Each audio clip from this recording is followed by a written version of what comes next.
Bien, rebonjour, c'est la saison 2. J'avais prévu de vous parler de toutes sortes de choses avec toutes sortes d'images, et puis le temps nous étant compté, j'ai résolu de faire autre chose. Et donc, je vais vous parler d'une seule exposition qui est ressortie à la catégorie des rétrospectives. Je pense que la catégorie de rétrospective est éminemment problématique. Pour essayer de relativiser un certain nombre des problèmes que pose la rétrospective, à commencer par ceci que, de façon totalement idéaliste, elle extrait un artiste et déroule la fiction de sa vie et de sa carrière en dehors de toute contextualisation, et donc comme s'il n'y avait pas eu d'interaction dans l'ensemble de la jeunesse de ce travail. Cette forme de la rétrospective est une forme, je pense, profondément bourgeoise et en tout cas anti-empirique. Par exemple, avec Zoé Renaudie, on évoquait dans l'atelier l'exposition de Philippe Thomas, Feu pâle, dont nous avions proposé au MAMCO une nouvelle version ou une nouvelle interprétation, mais nous avions aussi ajouté d'autres salles avec d'autres œuvres de Philippe Thomas, et puis invité des artistes avec lesquels il avait été en dialogue à proposer des expositions en regard de cet ensemble.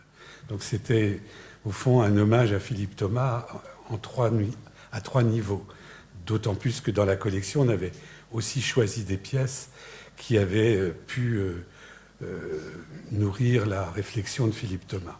C'était une façon d'éviter l'empire idéaliste du héros solitaire. Voilà, des rétrospectives, nous en avons régulièrement organisé, consacrées à Kippenberger, à Parmigiani, à Sylvie Fleury, à John Armleder, à Franz Gerhard Walter, à Jim Shaw, à Bertrand Lavier, à Thomas Huber, à Tatiana Trouvé, à Tony Grand, et puis même sous une forme de feuilleton, à André Raffray ou à Ernest T. Là, on présentait chaque trimestre un autre aspect du travail pendant 1 an ou 2. Chacune a répondu à un scénario totalement différent. Je ne vais pas tous les évoquer, mais par exemple, dans le cas de Kippenberger, la décision avait été prise à la suite d'une soirée extrêmement alcoolisée à la Villa Arson avec Martin. Et le musée était encore totalement hypothétique. Je n'étais pas du tout sûr de parvenir à l'ouvrir, mais je lui en parlais comme si c'était quand même probable, et en lui disant, je tiens absolument à ce que très vite, dans ce musée, s'il existe, il y ait une très grande exposition consacrée à ton travail. Et à cette époque-là, Martin était encore en vie, mais bientôt mort. Il était tricard en Allemagne. Aucun musée n'exposait Kippenberger. Ils avaient tous peur de ses insultes et ils avaient même un certain mépris à son égard. Le jour où il est mort, ils ont tous versé des larmes. C'est un effet comme ça de la mort que vous avez pu constater dans d'autres circonstances. En tout cas, Martin c'était un grand enjeu pour lui et il sentait venir sa disparition, ça c'est sûr. Il commençait à être malade, c'était 3 ans avant. Et il m'a dit, en conclusion, j'ai encore 3 choses à faire. Il voulait se confronter à Picasso, se confronter à Matisse, et puis faire la fin de l'Amérique de Franz Kafka. C'était les 3 projets qu'il avait en tête. Et il a fait ces 3 expositions successivement. La confrontation à Matisse, il l'a faite dans l'atelier où Matisse a travaillé à Nice, enfin un des grands ateliers où Matisse a travaillé. Picasso, il l'a fait près du musée Picasso à Paris, dans la galerie de... C'était pas encore Max Etzler, mais c'était Samia Saouma, si je ne m'abuse. Mais peu importe, c'était une galerie qui montrait Kippenberger. Et puis, la fin de l'Amérique de Franz Kafka, il l'a montré au Beumans von Beuningen. Et puis, cette rétrospective dont il avait accepté le principe, j'ai travaillé à plusieurs reprises avec Kippenberger, donc je n'étais pas du tout inquiet. Il repart dans son Allemagne à la fois détestée et adorée. Et 15 jours après, je reçois la liste des œuvres qu'il voulait exposer. 15 jours après, 3 ans avant. Et l'exposition était entièrement conçue et décrite pièce par pièce. C'était absolument sidérant. Et ça, c'est juste pour rendre hommage à cet artiste exceptionnel. Je n'ai jamais vu de ma vie, et ma vie commence à être un peu longue, d'artiste aussi incroyablement incisif et capable de décision et d'anticipation et de réactivité. Jamais j'ai vu ça. Et donc il avait conçu sa rétrospective comme si elle allait avoir lieu alors que rien n'était sûr, 3 ans avant. Et quand on l'a ouverte, cette rétrospective, c'était exactement la liste qu'il avait proposée à ce moment-là. Et je n'ai eu qu'à lui proposer des salles correspondant aux ensembles qu'il avait constitués. C'est la seule chose que j'ai faite, et suggérer des noms pour les salles. Mais j'étais le spectateur de la mise en place de cette exposition, spectateur terrorisé parce que Martin, là, était à 15 jours de mourir, et il souffrait énormément, et donc il se déplaçait de caisse en chaise, de chaise en fauteuil, d'une salle à l'autre, pour superviser les accrochages, et n'a laissé rien au hasard de cette exposition qu'il a appelée respective, parce qu'il estimait avoir atteint l'âge où on pouvait le respecter. Ça, c'est un scénario.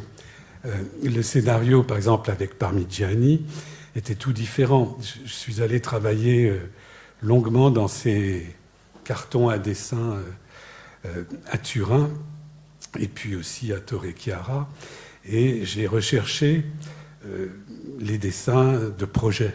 Voilà. Et il y avait une masse de dessins de projet entre 1967-68 et 1972. C'était une époque incroyablement créative pour lui et pour tous les artistes de sa génération en Italie. Vous le savez mieux que moi.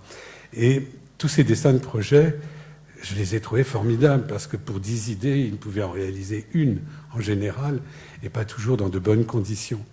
Donc d'abord, nous avons fait un livre réunissant tous ces dessins de projet, un gros livre, enfin un livret épais, pas forcément gros. Et puis, nous avons construit la rétrospective pour une grande partie sur la base de ces dessins de projet, en réalisant les pièces qui n'avaient jamais été réalisées.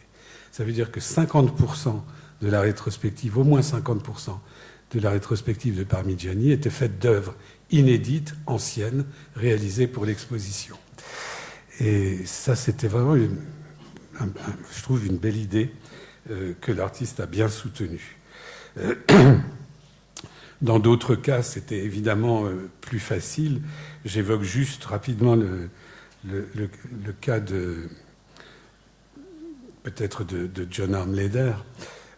Il était prévu, puisqu'on a travaillé avec John Armleder dès l'ouverture du musée, il disposait d'un espace délégué dans le musée qui s'appelait la Suite Genevoise, par allusion au palace qu'il fréquentait en tant que fils du propriétaire d'un palace à Genève.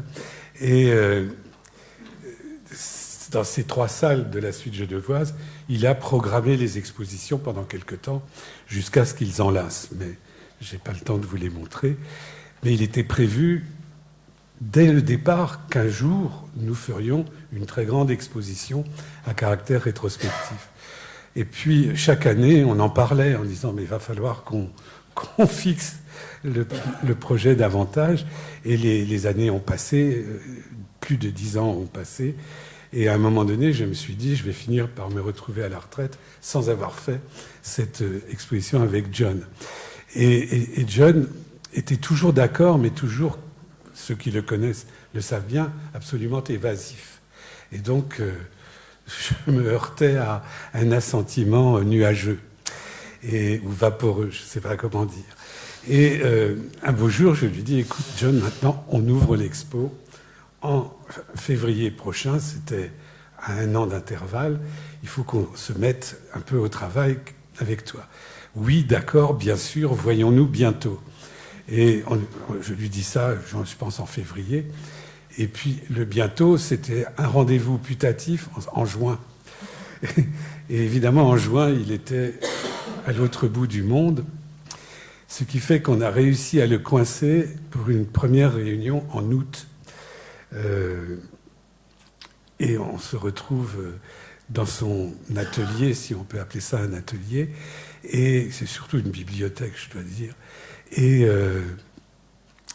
je lui dis, bon, voilà, comment tu vois les choses? J'étais avec Françoise Ninghetto, qui était conservatrice en chef du musée, et il dit, mais comment vois-tu les choses?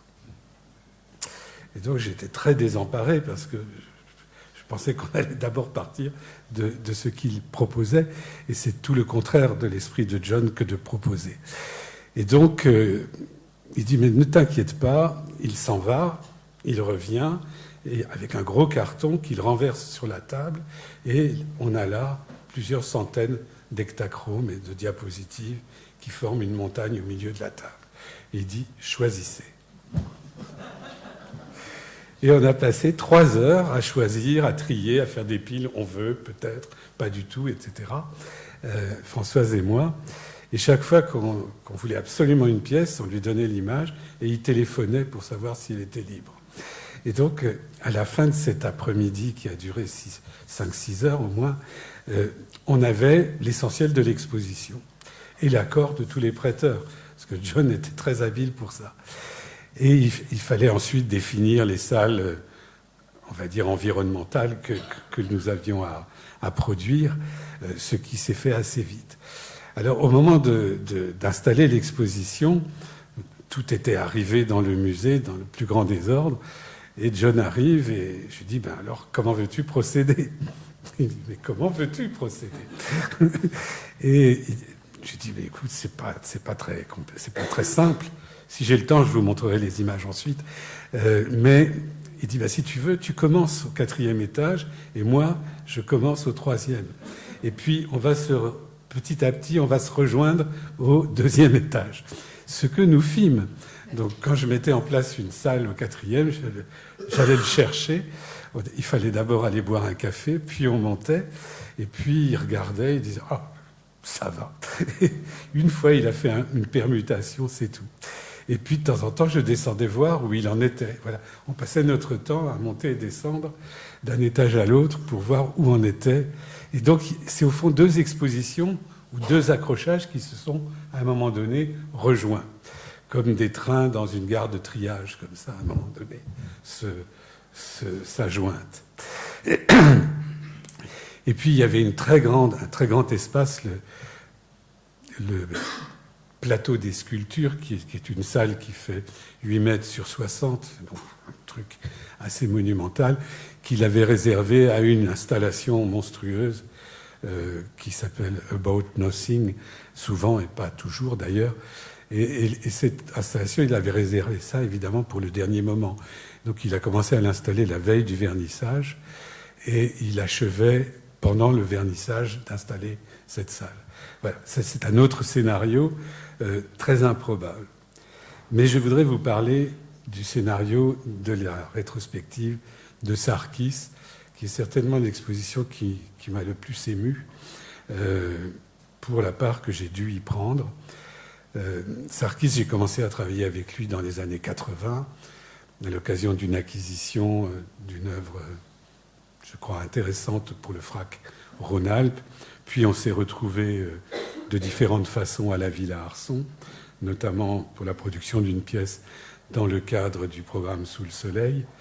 Et puis, quand j'ai commencé à réfléchir au musée, il a été un des premiers interlocuteurs que je suis allé voir en lui disant « J'ai besoin de ton avis et de ton aide pour ce projet ». Et ma question était surtout de lui dire « L'endroit majeur de ton œuvre, celui où on peut vraiment en éprouver l'intensité maximale, c'est dans ton atelier. » Et ça a toujours été, je pense, dans son atelier, mais celui d'aujourd'hui, qui est à Villejuif, est vraiment...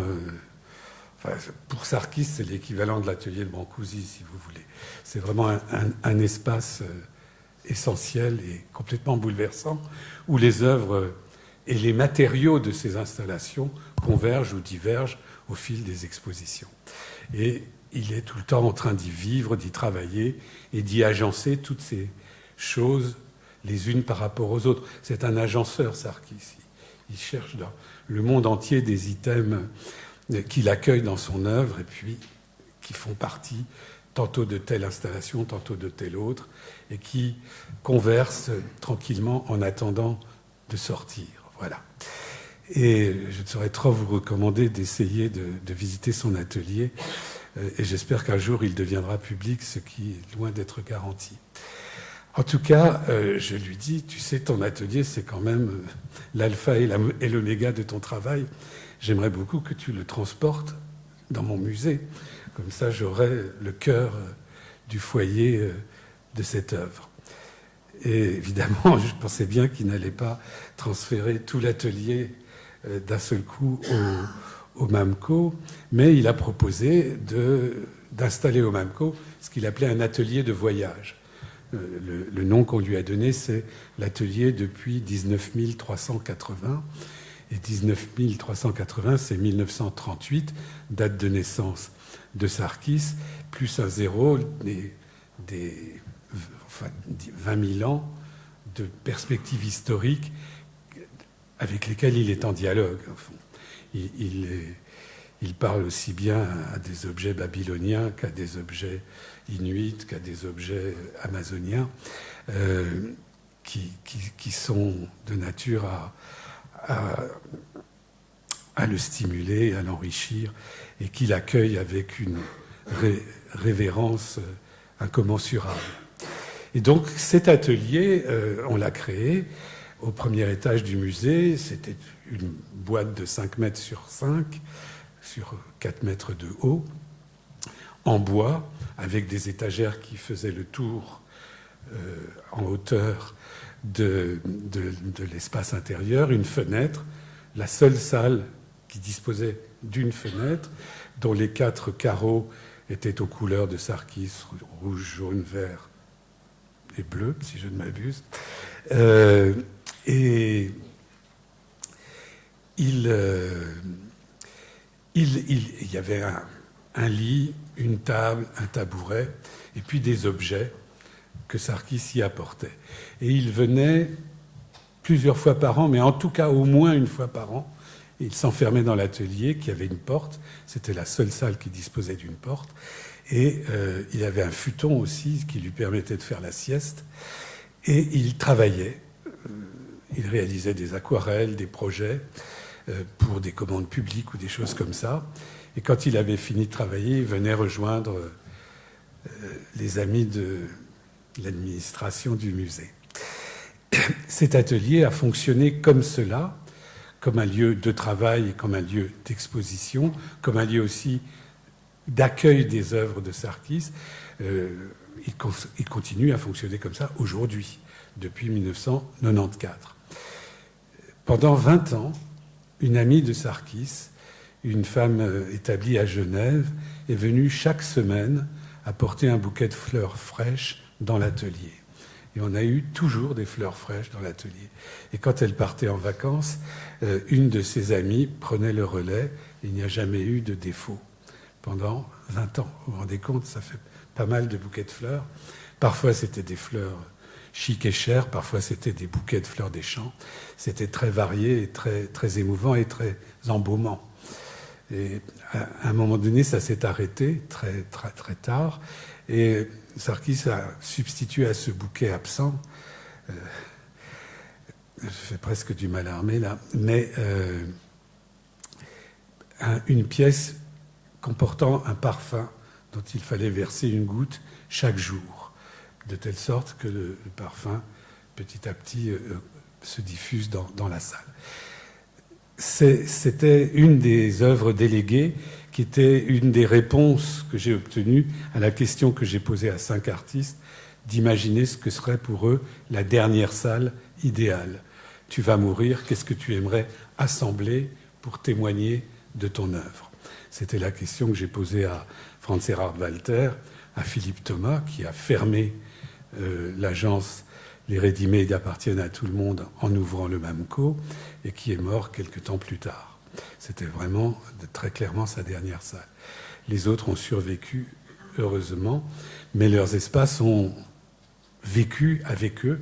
Franz Gerhard Walter régulièrement est venu travailler à propos de son espace et dans son espace. Et ça a été les piliers du musée, ces réponses à l'idée de... Le dossier que j'avais ouvert quand je réfléchissais au MAMCO s'appelait « Voyage des morts ». Je me disais, les musées font voyager les morts dans l'imaginaire collectif. Et donc, je voulais savoir comment mes amis artistes, s'imaginant morts, voulaient voyager à travers leurs œuvres. Je ferme cette parenthèse. Avec Sarkis, on a commencé donc bien longtemps avant le MAMCO, et puis on a ouvert son atelier au moment de l'ouverture du musée. Mais d'autres présences de Sarkis ont été importantes pour nous. À un moment donné, on a fait une exposition, assez vite d'ailleurs, consacrée aux œuvres noires de Sarkis, c'est-à-dire à son travail de 1968 à 1972-74. Au fond, le vrai début du travail, qui avait trouvé d'ailleurs à Bordeaux des occasions de s'exposer, qui sont des œuvres très sombres, très noires, utilisant beaucoup le goudron et le kaki, et enfin, on pourrait dire l'esthétique militaire, l'esthétique de la guerre. Il définit souvent dans son œuvre ce qu'il appelle des Kriegsschatz, des trésors de guerre. Nous avons fait cette exposition qui occupait tout le 4e étage. Et puis plus tard, on a organisé des ateliers d'aquarelle dans l'eau, qui sont des ateliers où le public, où les visiteurs sont invités à prendre part et à faire des aquarelles avec lui, qui sont extraordinairement difficiles à faire, puisqu'on remplit un saladier d'eau et en faisant tomber des gouttes d'aquarelle, on crée une image au fond du saladier. Il faut s'appeler Sarkis pour arriver à refaire Caspar David Friedrich au fond du bol. Et ça dure très peu de temps. À un moment donné, l'image est là, et puis elle se dissout. On voit ça dans les vidéos qu'il en fait. Et puis, il s'agissait aussi d'envisager, et ça avait été dit dès l'ouverture, d'envisager une rétrospective très développée. Et quand je dis très développée, il faut vous rendre compte que quand on faisait des rétrospectives, on donnait le musée, on confiait le musée à l'artiste. C'est-à-dire 33, 34, 36 salles entièrement dévolues à l'artiste. On vidait le musée à 90% et puis on lui disait « remplis-nous ça ». Ce que, je ne sais pas, Franz Gerhard Walter a fait, ou Thomas Huber, en toute autonomie, une fois qu'ils avaient pris la mesure des lieux. C'est une expérience effrayante pour un artiste de pouvoir disposer d'autant d'espace, en tout cas 3000 mètres carrés avec toutes ces salles. C'est une chance qui ne se représente pas. Quel musée en Europe aujourd'hui, par exemple, est capable de donner autant d'espace, de se vider pour accueillir un artiste? Je n'en connais aucun. Et c'est pas pour faire des rodomontades, mais c'est pour dire que c'était notre engagement radical. Voilà. Et donc, Sarkis, un jour, je lui dis, tu sais, maintenant, il faut fixer la date, et ça doit être... Pour Arméder, je me suis trompé, c'était en octobre qu'on a ouvert. Pour Sarkis, c'était en février. Et donc, il faut qu'on fixe la date de cette exposition et qu'on réfléchisse à ce que tu veux faire. Et à ce moment-là, il me dit... c'était une discussion qu'on a toujours eue. C'est un artiste installateur pour l'essentiel. Hein. Il y a très peu de pièces que vous pouvez accrocher au mur, comme un bouquet de Manet ou une photo de, je ne sais pas, de Cindy Sherman. Et donc, son angoisse, c'était qu'est-ce qui va se passer après ma mort quand les gens vont essayer de réactiver mes installations. Et il était désespéré de voir comment, par exemple, les musées allemands sont impuissants à donner une idée de ce qu'étaient les installations de Beuys depuis qu'il est mort. Voilà. Il suffit d'aller à Bonn pour se rendre compte qu'on a mis Beuys dans une sorte de réfrigérateur. C'est une façon de le tuer une deuxième fois, je pense. Mais voilà, les installateurs ont une postérité problématique. Et c'est une obsession grandissante pour Sarkis. Et il me dit, voilà, je pense qu'on travaille depuis assez longtemps, tous les deux, pour que tu puisses prendre en charge mon travail. J'ai été atterré par cette phrase, parce que la responsabilité était évidemment énorme. Et je lui ai dit, si tu y tiens, je veux bien tenter le coup à certaines conditions. Parce que j'ai pris quelques précautions. Et je lui dis, voilà, tu choisis les œuvres et tu me laisses les présenter. C'était ça la condition fondamentale. Et tu me laisses les présenter, ça veut dire que tu ne te mêles pas de ce que je fais avant que ce soit fini. Il m'a dit d'accord, et quelques semaines plus tard, je reçois la liste des œuvres qu'il souhaitait montrer. Et à ce moment-là, je tombe malade. Et je manque de mourir, je suis toujours là. Et pendant 6 mois, j'ai été hors jeu, alité pendant 5 mois. Et donc, le projet ne pouvait pas vraiment avancer. J'avais à l'hôpital, à la clinique, j'avais la liste des œuvres de Sarkis et de temps en temps, j'essayais de me demander ce que je pouvais en faire. Et puis, à force de la lire, je me suis rendu compte qu'il y avait ce qu'on appelle un fil rouge. Il avait choisi, et ça c'est vraiment quelque chose de tout à fait extraordinaire à mes yeux, il avait choisi dans son travail, qui est quand même un très vaste corpus, toutes les œuvres qui accueillaient un autre artiste, que ce soit un musicien, un cinéaste, un philosophe, un peintre, etc. Sarkis est un homme de l'amour de l'art et de l'hommage. Et donc, dans beaucoup de ces pièces, il y a une référence à Friedrich, une référence à X ou Y, très explicite. Et donc, il avait choisi, dans son œuvre, toutes celles par lesquelles il rendait hommage à ceux qui avaient fait l'art pour lui. Ce qui est quand même une forme d'humilité incroyable, et en tout cas d'expression d'amour puissante. Et j'avais cette idée en tête que j'essayais de fixer dans mon esprit, un peu nuageux aussi à ce moment-là. Et à un moment donné, je me suis dit, ben voilà, c'est une œuvre hospitalière. Ce qu'il a défini, c'est l'hospitalité.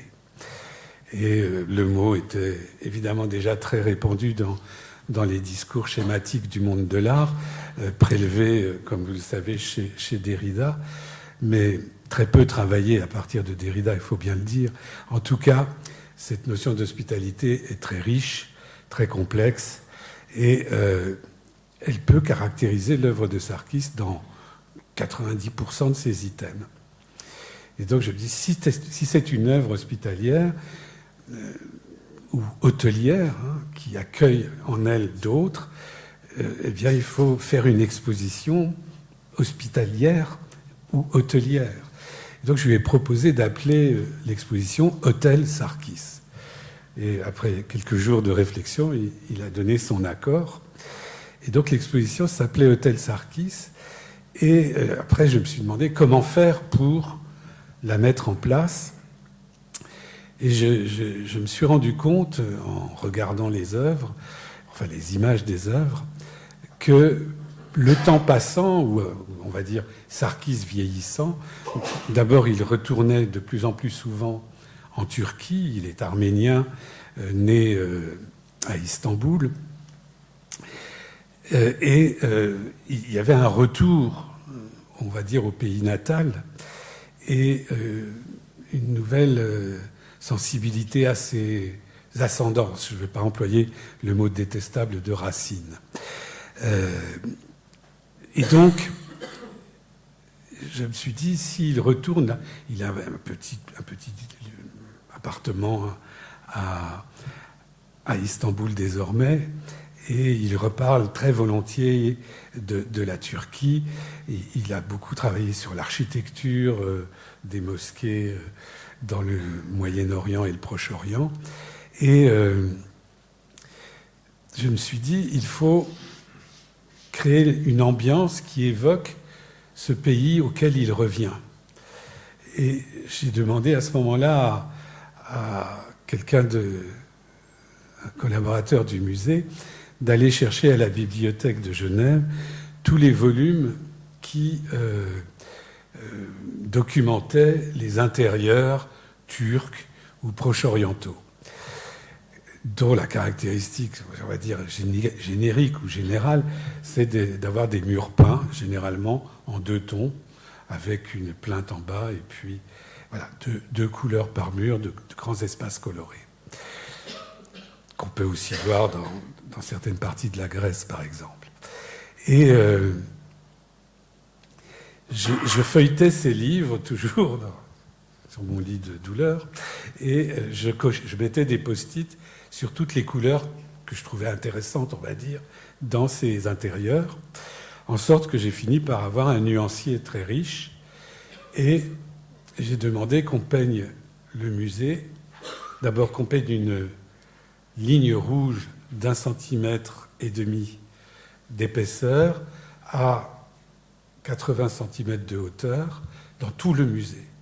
Donc il y a une ligne rouge qui passait sur tous les murs de toutes les salles du musée.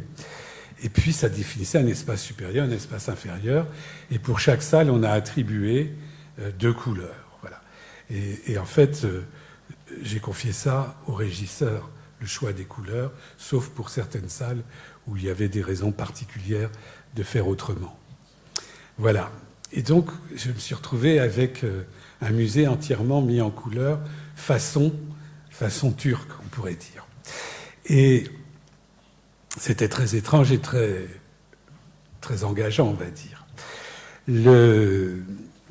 Après, il s'est agi d'installer les pièces pendant le montage. Sarkis était là, mais il allait directement dans les bureaux. Il s'interdisait d'aller dans les salles, mais il attendait au cas où j'aurais eu besoin d'informations, ce que je n'ai pas manqué d'aller chercher auprès de lui. Et il est resté muré dans les bureaux jusqu'au jour où c'était terminé. Voilà. Et je lui ai ouvert la porte et je l'ai refermée derrière lui. Et il a visité toute l'exposition seul, comme si il revenait des enfers. Voilà. Et c'était des enfers que de rester 15 jours à attendre de pouvoir voir. Donc voilà les circonstances de cette exposition qui sont vraiment très particulières. Et je voulais terminer, au fond, mes longs propos à propos du MAMCO, sur l'évocation d'une seule exposition. Là, nous sommes dans l'entrée. La très grande photographie qui a été agrandie là a été prise lors d'une performance à Darmstadt, au Hessisches Landesmuseum, dont vous savez qu'il contient une très vaste installation de Joseph Beuys, qui est probablement son testament le plus développé et le plus bouleversant. Et ça, c'est la première salle qui accueille parfois d'autres choses que des choses de Beuys. Par exemple, Imi Knoebel avait réalisé des volumes en regard et en hommage dans cette salle. Et là, c'est une performance réalisée par Sarkis avec des enfants qui sont vêtus de costumes qu'il a réalisés, ou plutôt fait réaliser pour cette performance. Donc l'idée, c'était aussi d'avoir l'entrée du monde mythique de Beuys à l'entrée du monde à son tour mythique de Sarkis.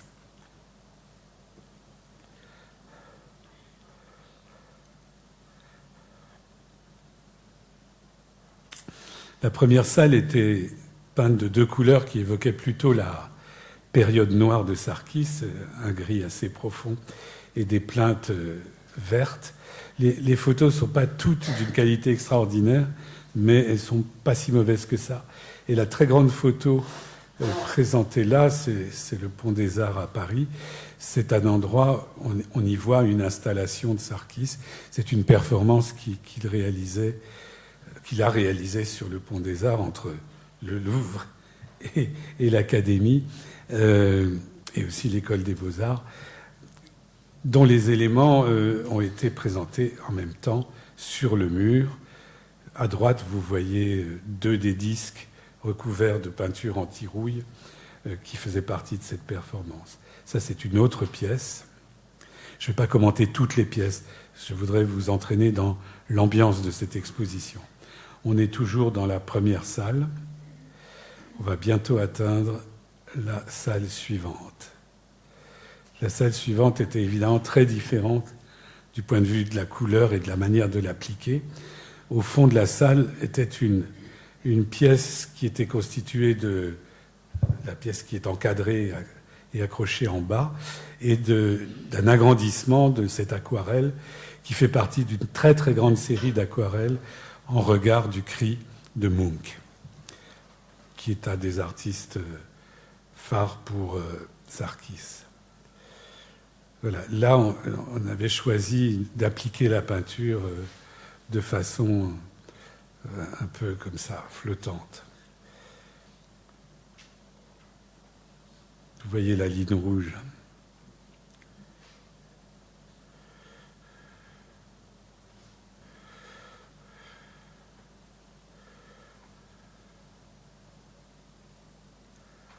Là, on passe dans une autre salle, plus étroite, plus petite,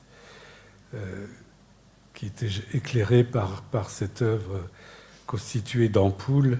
Sur chaque ampoule est peint un motif provenant du vocabulaire plastique du suprématisme russe.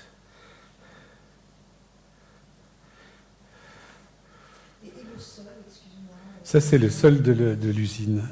On a gardé l'usine, le sol tel qu'il était. On l'a juste nettoyé. Et pas récuré. Simplement, on l'a un peu dégraissé. On a toujours de la graisse qui remonte des machines. C'est agréable, mais c'est gênant pour certaines œuvres.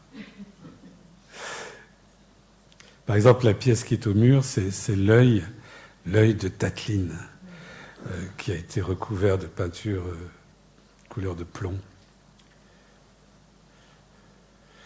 Là, on passe dans la salle suivante, qui était aussi, elle, auto-éclairée par la vidéo et par des pièces comportant des tubes fluorescents.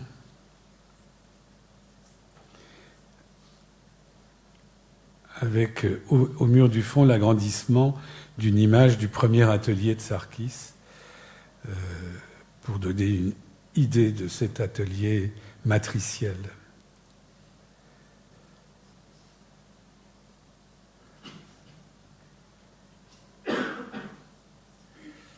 Salle suivante, ça j'en dis quelques mots. Ces deux bleus, en fait, ne proviennent pas de ma quête des couleurs dans les livres, mais d'un souvenir que j'ai eu, un souvenir personnel d'une expérience très étrange que j'ai vécue sur une île grecque près de la côte turque qui s'appelle Lipsi. C'est vraiment un caillou, on peut le dire,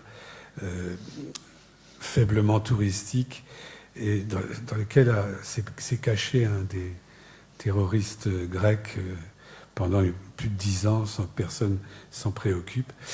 Et un matin, je sors pour aller prendre mon petit déjeuner sur la place du village, un peu au-dessus de l'endroit où je vivais. Et il y avait du monde dans la rue, et ce monde, c'était les habitants du village. Et notamment beaucoup de femmes, tout de noir vêtues, comme on connaît les veuves grecques. Et chaque fois que je les croisais, elles me jetaient de l'eau. Et avant que je comprenne que c'était de l'eau bénite, il s'est passé un certain temps.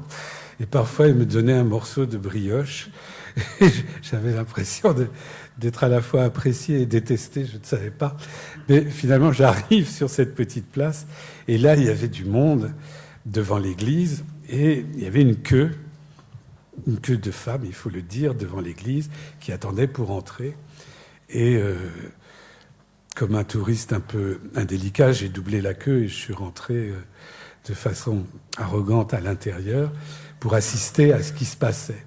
Et en fait, il y a dans cette église une Vierge noire, une icône très ancienne, très belle, très pathétique comme ça, qui est comment dire, nantie de fleurs qui sont évidemment fanées, mais qui sont entre la vitre et l'icône. Et ces fleurs ont pour réputation de refleurir chaque année à l'anniversaire de la Vierge, au 15 août, à l'Assomption. Voilà. C'est pas exactement le 15 août parce qu'on est dans un autre calendrier, mais c'est l'équivalent de ça. Et je n'ai pas vu qu'elles avaient refleuri, mais manifestement, toute cette longue litanie de femmes de tous âges du village qui venaient saluer cette icône, qui l'embrassait, qui avait une gestique incroyable. On se serait cru dans du voguing comme ça, avec une géométrie dans les gestes vraiment extraordinaire, et chacune interprétant la même série de gestes à sa façon, mais avec une rigueur comparable sans que ce soit répété. C'était vraiment très étonnant. J'étais vraiment fasciné par ça. Et donc, petit à petit, je reculais, je me suis trouvé sur le seuil de la sacristie. Et de là, j'étais le voyeur de cette cérémonie où s'exprimait une foi collective dont on n'a plus guère le spectacle dans notre Europe, du bout de l'Eurasie. Et c'était les couleurs de la sacristie que j'ai voulu retrouver là, parce que voilà, vous avez ici une grande caisse qui contient une collection extraordinaire d'ex-voto, achetée pour l'essentiel en Grèce, et qui constitue une œuvre de Sarkis avec un tube fluorescent à l'arrière qui contient un texte, je ne sais plus ce que dit le texte, mais quelque chose comme « Il fait froid dehors » ou quelque chose comme ça. Et donc, en face de cet hôtel plein d'ex-voto, j'ai installé une vidéo où on voit une aquarelle dans l'eau en train de se faire. Vous voyez le saladier blanc et vous voyez une tache noire parce que l'aquarelle est terminée. Et il y a à gauche du saladier une photographie qui représente Bader, Andreas Bader de la fraction Armée Rouge, en train de boire un café noir dans un bol blanc. Et il reproduit cette photo avec l'aquarelle dans l'eau. Et à un moment donné, il y a une sorte d'équivalence entre l'image et sa reproduction au fond du saladier, puis tout ça se dissout. Et voilà, c'est évidemment la présence de ce terroriste planqué à Lipsy qui a suggéré de mettre ici cette vidéo avec Bader. Voilà, je continue la visite. Nous restons toujours au 4e étage dans une période un peu séminale du travail, mais pas seulement, puisqu'il y a beaucoup de pièces beaucoup plus tardives comme celle-ci. C'est toujours autour de la séquence Munch dans son œuvre. Voilà, ça vous montre la jonction entre deux salles. C'est pas un tableau. Et là, j'ai suspendu comme du linge entre les immeubles, dans les ruelles des villes orientales, les aquarelles de cette série, évidemment 2 par 2, de telle sorte que la salle soit parfaitement réversible. C'est évidemment un coup de force curatorial de faire les choses comme ça. Je suis bien conscient. Mais j'avais une sorte de blanc-seing auquel je me devais de répondre. Là, nous changeons d'étage. C'est une assez grande salle où sont présentées deux pièces, dont l'une constituée d'un tapis sur une estrade avec une sorte de piano, et puis la grande Lulu qui est une statue faite de bandes magnétiques sur lesquelles sont enregistrées la Loulou d'Alban Berg.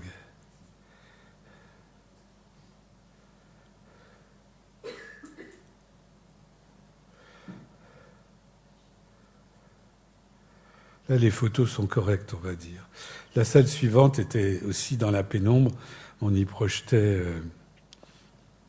d'une part, cette vidéo, qui n'est pas vraiment une vidéo, c'est une pièce numérique que nous avions produite avec Sarkis pour une exposition du musée d'art et d'histoire qui était consacrée à Wagner.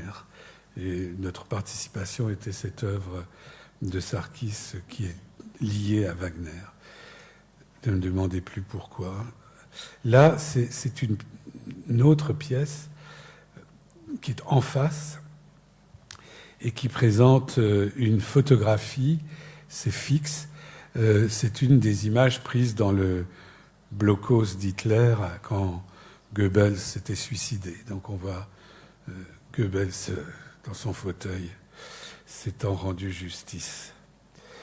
Il y a là un fauteuil, enfin un canapé qui est, comment dire, criblé, voilà, merci, de petites lettres en tube fluorescent qui sont les lettres du mot Kriegsschatz, trésor de guerre. Là, on passe dans une autre salle avec une autre vidéo et d'autres dispositifs. Certaines salles étaient très denses, d'autres assez vides. L'idée était d'avoir une respiration. Là, c'est une salle à laquelle je suis très attaché. C'est justement le fameux passage des problèmes solubles. C'est un nom qui avait été donné par Kippenberger. Je ne devrais pas inventer un nom aussi chouette. Et était suspendu dans cette salle toute une série de costumes réalisés par Domenica Kessdorf, qui est une artiste couturière, amie de Sarkis, qui depuis longtemps travaille avec lui et qui a produit cet ensemble de, je ne sais pas comment appeler ça, de robes au fond, dans un dialogue très étroit avec Sarkis. Et donc on avait là une sorte de défilé flottant de figures.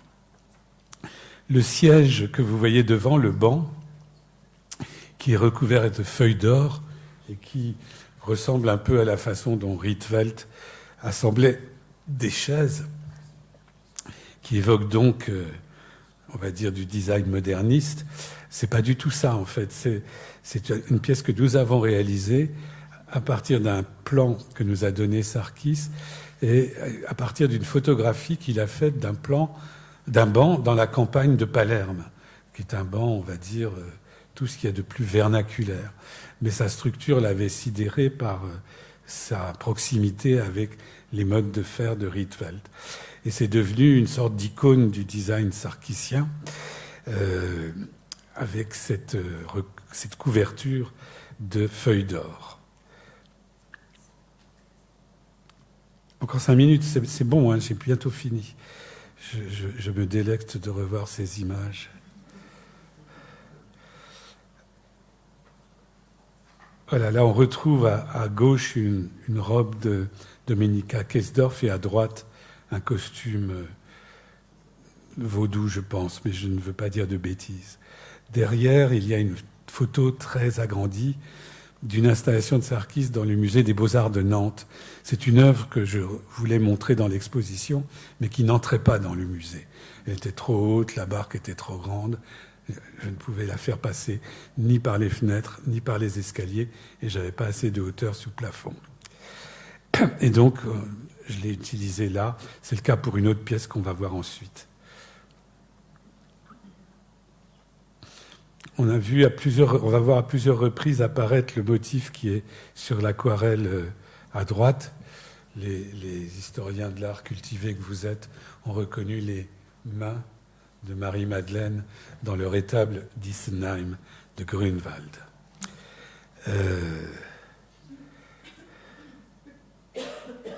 Ça, c'est justement une pièce tardive de Sarkis qui part on va dire un reportage, d'un ensemble de photos qu'il a fait dans la maison d'une tante à lui à Istanbul qui venait de mourir, et il est allé s'occuper des obsèques et de la succession.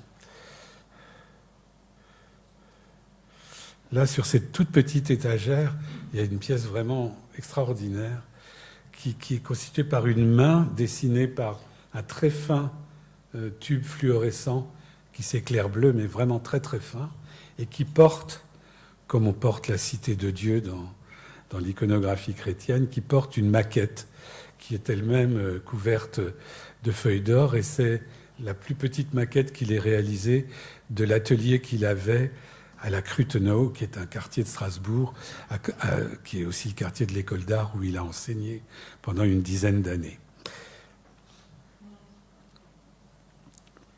Alors là, c'est une photo d'une architecture qu'aime beaucoup Sarkis et à laquelle il rend hommage, c'est Sinan, l'architecte. Ça, on a fait une sorte d'extraction d'une image. L'objet qui est dans l'image, c'est dans le musée de Parajdanov, c'est à Erevan. Sarkis est passionné par Parajdanov et par Tarkovsky, et il avait fait cette exposition dans le musée de Parajdanov en hommage à ce cinéaste. Et on a reproduit cette image, et devant, on a présenté la pièce qui se trouvait là-bas.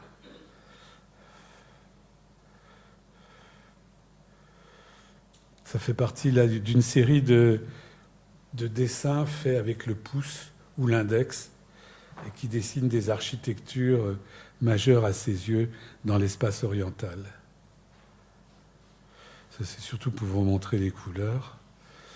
Là, c'est une salle entièrement consacrée au travail qu'il fait sur les petits objets issus des films, je ne sais pas comment les qualifier, de monstres comme ça. Et il en tire des vitraux ou des photographies.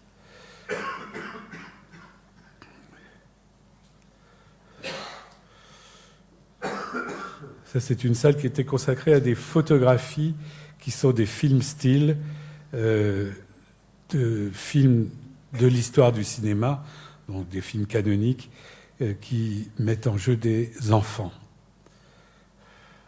avec les costumes d'enfants de la performance de Darmstadt.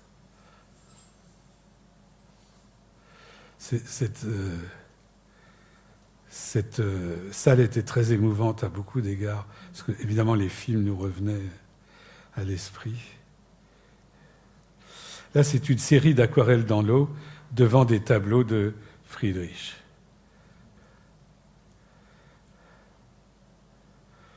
Ça aussi, c'est une pièce que j'aime beaucoup.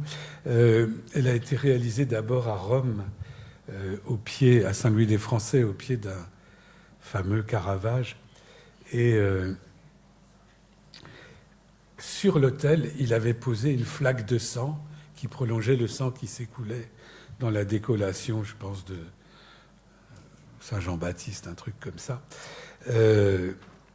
Et le sang semblait couler du tableau et remplir l'autel d'une épaisse flaque de sang qui était réalisée en verre.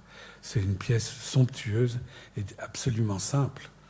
C'est un rectangle de verre rouge. Et nous ne l'avons pas sorti de la caisse de transport pour garder un autre rapport à cette pièce. Et elle est posée sur des tréteaux que Sarkis avait récupérés au MAMCO et qui provenaient de l'usine, de la Société des instruments de physique.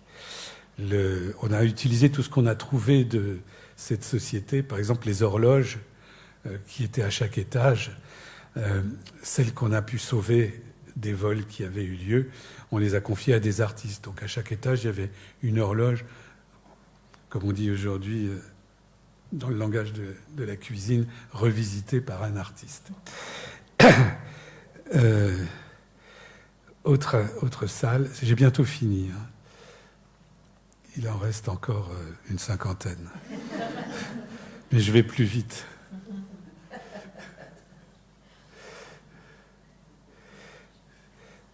L'idée, c'était d'avoir de très grandes variations, on va dire thermiques, du point de vue des ambiances aussi. Ça, c'est une œuvre qui a été d'abord destinée à l'espace public. Elle avait été conçue et réalisée pour une exposition d'Adelina von Fürstenberg dans les Jardins des Nations Unies à Genève.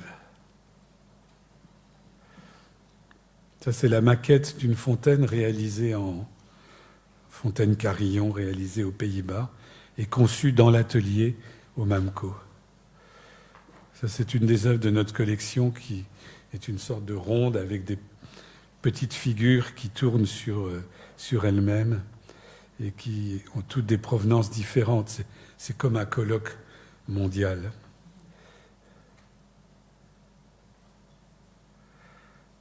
Là, j'évoque la salle que vous voyez en bois. En fait, c'est un exemple d'une des 21 salles qu'on avait installées au premier étage. Et elle faisait en général 5 par 5, c'était le module. Elle pouvait être plus grande, mais pas plus petite. Et celle-ci ne fait pas 5 par 5 parce qu'elle est entièrement aux mesures de Stanley Brown. Donc, il y a par exemple la porte fait 2 pas de haut sur 1 pas de large.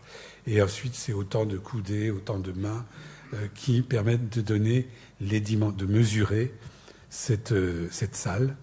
Et on l'a reconstruite pour Sarkis. Et on l'a fait flotter sur une sorte de mer de sang avec cette étoffe qu'il ourle à sa base. À l'intérieur est un ensemble d'aquarelles qui reprennent des scènes du sacrifice de Tarkovsky. Voilà. Je poursuis, autre installation. Franchement, c'est bientôt fini, hein, ne vous inquiétez pas. Là aussi, une très grande image qui fait apparaître une œuvre qui n'entrait pas dans le MAMCO et qui avait été présentée, si je me souviens bien, c'était à Utrecht, aux Pays-Bas, dans une église réaffectée à l'art contemporain, comme c'est souvent le cas. L'art contemporain bénéficie beaucoup de la désindustrialisation et de la laïcisation du monde.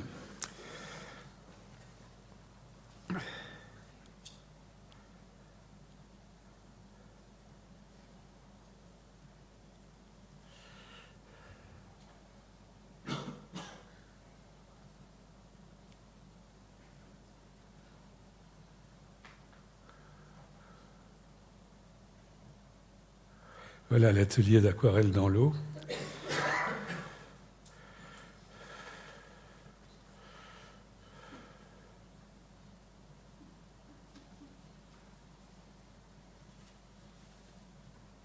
Ah oui, quand tu disais 50, c'était vrai en fait. Oui. Non, mais c'est les dernières. Hein. C'est les dernières. Là, il en reste très peu.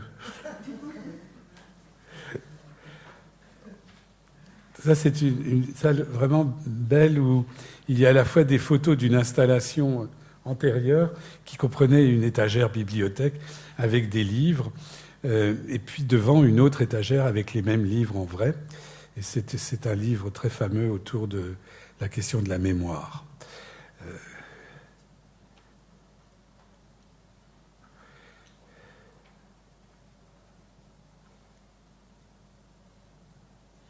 Ça, c'est justement l'œuvre que nous avions acquise quand j'ai rencontré Sarkis dans les années 80.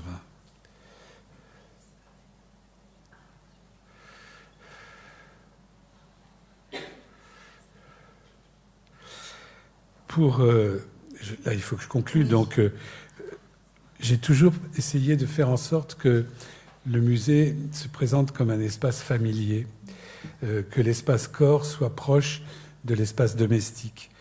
Qu'on ne soit jamais loin des choses, sauf dans les 2 grandes salles, et qu'au contraire, on ait cette sensation de pouvoir tout toucher. Voilà. Ensuite, pour dire à Clémentine, il y avait beaucoup de bancs dans le musée, et tous les bancs étaient dessinés par des artistes. Donc il y avait une collection très variée de bancs. Les plus fréquents, c'était les bancs de Berthe Theiss, mais il y en avait de Bujar Marika et de toutes sortes d'autres artistes. Je ne voulais pas être le designer des sièges. Voilà. Et donc, on demandait aux artistes de nous les dessiner, ce qui était vraiment une joie pour nous. C'est la fin, là, on se retrouve dans l'atelier depuis 19 380. Vous voyez la fenêtre, et vous voyez en dessous cet ensemble de petites images. Ce sont des aquarelles qui sont grandes comme ça à peu près. Chaque année, Sarkis venait au moment de son anniversaire et il dessinait la lumière de la fenêtre. Et il y a autant d'aquarelles que d'années qu'il avait vécu. Donc il a remonté le temps en même temps. Donc ça, c'est des vues de l'atelier au moment de la rétrospective Hôtel Sarkis. C'est la seule salle dans laquelle on a partagé l'installation. On termine sur l'atelier. Vous voyez, il y a une porte qui est entr'ouverte et qui donc est à la fois gênante pour entrer et en même temps protectrice.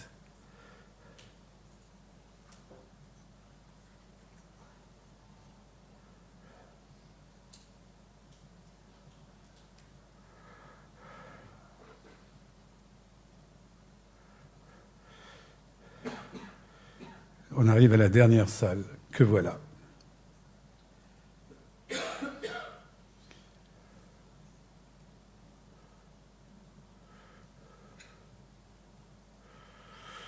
Ça, c'est une porte très basse qui donne sur la crypte, qui était la première œuvre installée dans le musée.